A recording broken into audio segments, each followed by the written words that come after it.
Right, today's lesson, guys, is going to be understanding thousandths. So if you look at my place value column, I've created a thousandths column. The last lesson that we did, we only had the tenths and the hundreds, but this time we've got the thousandths column at this end, okay?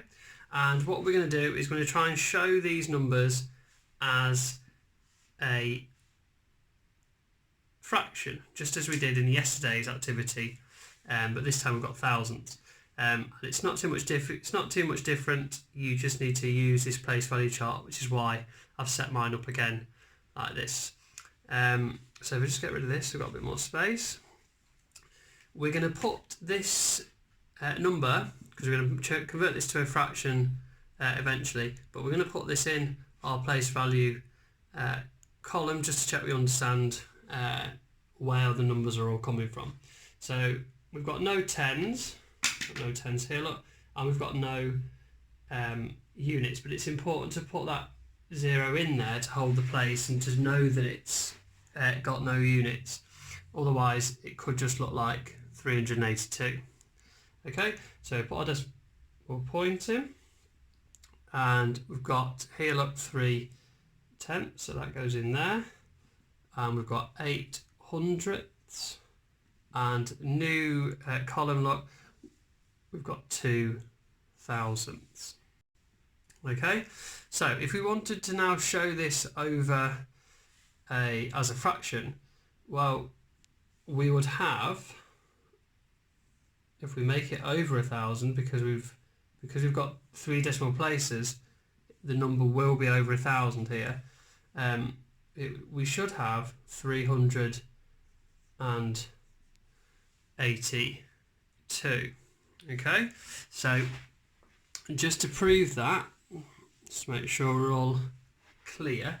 Remember yesterday we talked about our equivalent fractions, and that's again really important today. So this is actually, let's write them up here. So we've got 3 tenths here, we've got 8 hundredths, and we've got 2 thousandths. Okay, now the 2 thousandths is quite easy at this point.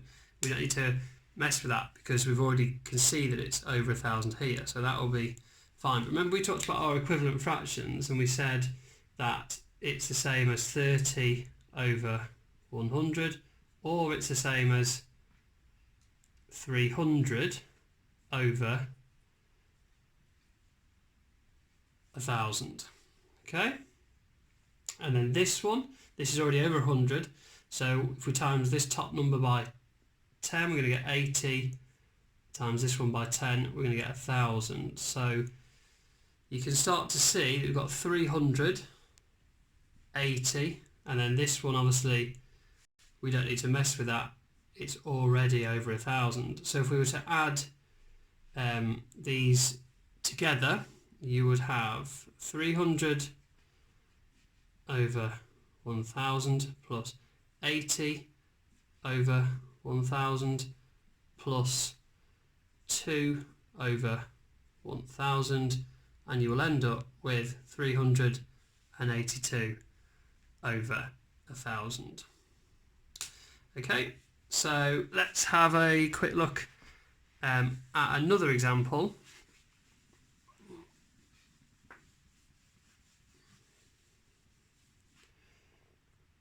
Okay, and let's go with 0.375. Okay, so again, we've got 3 tenths, we've got 7 hundredths, and we've got 5 thousandths. So again, this is, if we should show this as a fraction, then it would be 375 over 1,000. Okay, another example, just in case we're not sure, let's have a look.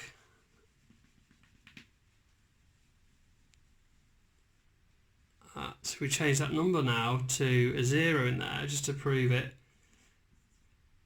0.305.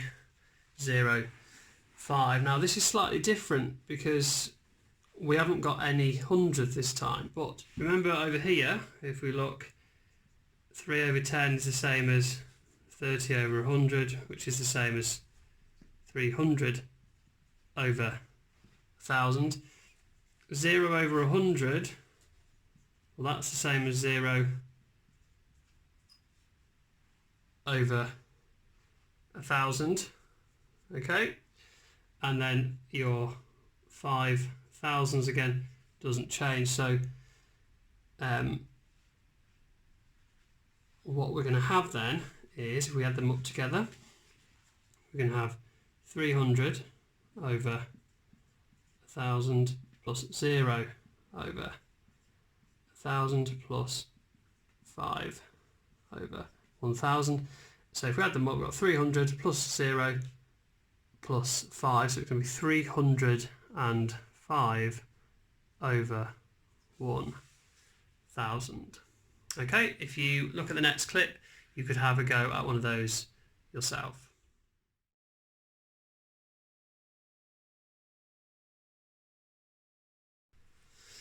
Okay, so you've got 0.172, which you can put into your place value chart, and then you can show that over 1,000 as a fraction.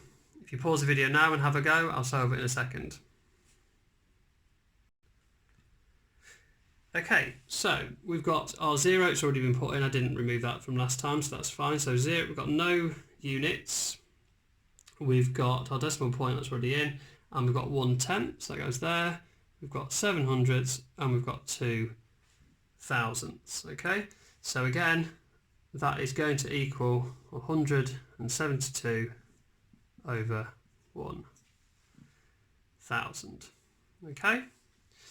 So let's have a little look at doing this the other way around this time. So we're going to start this time with the fraction, and we're going to turn that into the decimal number. Okay, so let's start with 415 over 1,000. Okay, so now because we know that we're not going to have any units because 415 is less than 1,000, and remember what this means is, it means 415 divided by 1,000. So we're going to shift the decimal place, or sorry, we're not going to shift the decimal place, we're going to shift the digits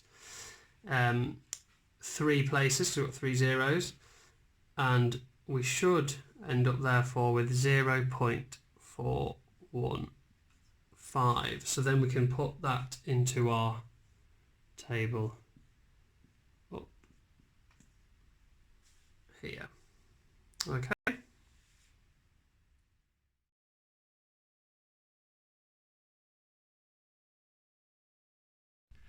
Today we're just discussing the difference between formal and informal language, and I'm going to show you the version which is, I think, is informal. You've already got that in your text, and remember the idea is that we are trying to write our own information text tomorrow and Friday, and we're hoping to write that in a more formal way for our reader.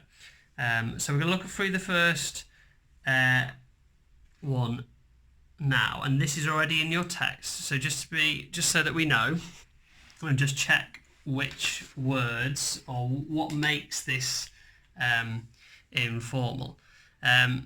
So if we look, there's nothing wrong with recently, that could be formal or informal, but we've got a really fantastic, okay, and weird, okay. These are all words that you might maybe say in conversation more than you might write, okay. And again, we've got this use of really, the adverb really, where there's never any rain, okay. This is we got tummy. Obviously, if you're wanting to write in a more scientific way, so use some more technical vocabulary, you might use the word stomach. No one knows much about where it lives, so no one knows much about. Okay, again, it's how you would speak. And scientists are still watching. Okay, you might say discovering or finding out would be more formal. Okay, so let's have a look at, so that's what we don't want. So let's have a look at an introduction that you might want. So this is the introduction, potentially a style, in this style is what you want to try and create in your writing for today. So remember, we're just doing the introduction today. So I'll highlight this one in green because this is what we do want. So on the last one we had recently, so you've got over recent months, which is a little bit more formal, a more formal time phrase there. And intriguing, so intriguing, a much more formal way, even more than interesting. Okay, so, and then you've got here, look, has been discovered by scientists. So that's what we call passive voice. Okay, and it just creates that sort of more formal sentence structure within that. Barren and semi-arid. Now, in the previous text, it said not much rain. Well, barren and semi-arid. Arid means very dry. So what we've got there is some scientific language. And again, if you're writing about an animal, you are going to want to include some scientific language. You've got elusive, which means very difficult to find. We've also got, again, some more scientific vocabulary, habits and ecology. Okay. And then finally, you've got this sentence at the end, which is just the way that they've constructed the sentence creates just a formal tone. Scientists continue to monitor, so that word monitor, populations. Populations is the number of creatures that are living in that particular place, carefully in an attempt to discover more. And remember, in the previous text it says watching all the time. Okay, so discover more. So this whole phrase really is set up in a way that is much more formal. So for your activity today, guys, is to try and write your own version, just like this one, on the yellow spotted lizard. And if you want to, there is a challenge that if you've already thought about maybe what animal you're going to write about on Thursday and Friday, you could include that too. Rather than do the yellow spotted lizard. That's just your challenge. Okay.